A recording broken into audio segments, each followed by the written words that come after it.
ప్రపంచ దేశాలు కుదిపేసిన కరోనా మహమ్మారి గురించి అందరికీ తెలిసిందే. ఈ వైరస్ కారణంగా ప్రజలు ఇళ్ల నుంచి బయటకు అడుగు పెట్టాలంటే వణికిపోయేవారు. లక్షల్లో కేసులు నమోదు కావడం, ప్రజలు ప్రాణాలు పోగొట్టుకోవడం వంటి అతి భయంకరమైన పరిస్థితిని తలుచుకుంటే ఇప్పటికీ వెన్నులో దడపుడుతుంది. కాగా ఇప్పుడే అంతా సద్దుమణిగింది అనుకునే క్రమంలో మళ్ళీ పిడుగులాంటి వార్త ప్రజల గుండెల్లో ఆందోళన పుట్టిస్తుంది. అదేమిటంటే దేశంలో మళ్ళీ కరోనా వైరస్ వ్యాప్తి చెందడం అనేది తీవ్ర కలవరానికి గురి చేస్తుంది. దాదాపుగా 7 నెలల తర్వాత దేశంలో అత్యధిక కరోనా కేసులు నమోదయ్యాయి. రోజు రోజుకి కేసుల సంఖ్య అనేది క్రమేపీ పెరుగుతోంది.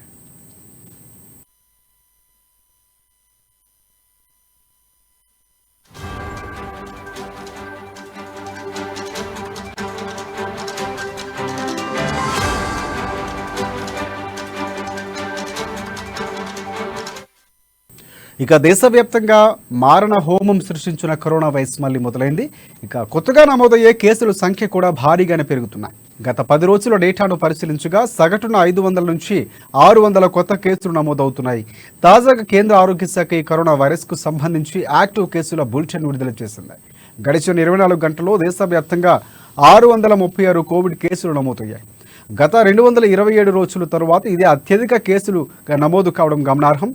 ప్రస్తుతం యాక్టివ్గా ఉన్న కేసుల సంఖ్య 4394 వరకు ఉన్నాయని కేంద్రం తెలిపింది. ఈ క్రమంలోనే కొత్త కేసులతో పాటు మరో 3 కరోనా బారిన పడి మరణించారని కేంద్ర ఆరోగ్య శాఖ వెల్లడించింది.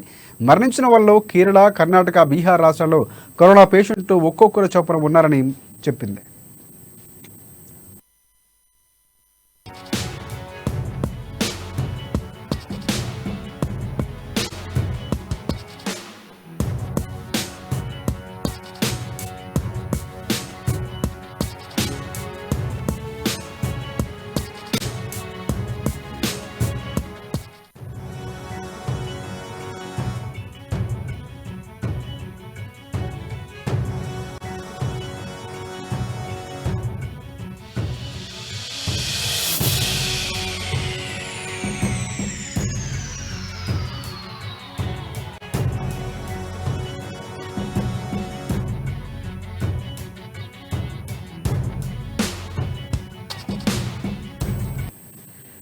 గత 4 ఏళ్లలో దేశవ్యాప్తంగా 4.5 కోట్ల మంది కరోనా వైరస్ బారిన పడగా 5.3 లక్షల మందికి పైగా బాధితులు ఈ మహమ్మారి సోకి మరణించారు.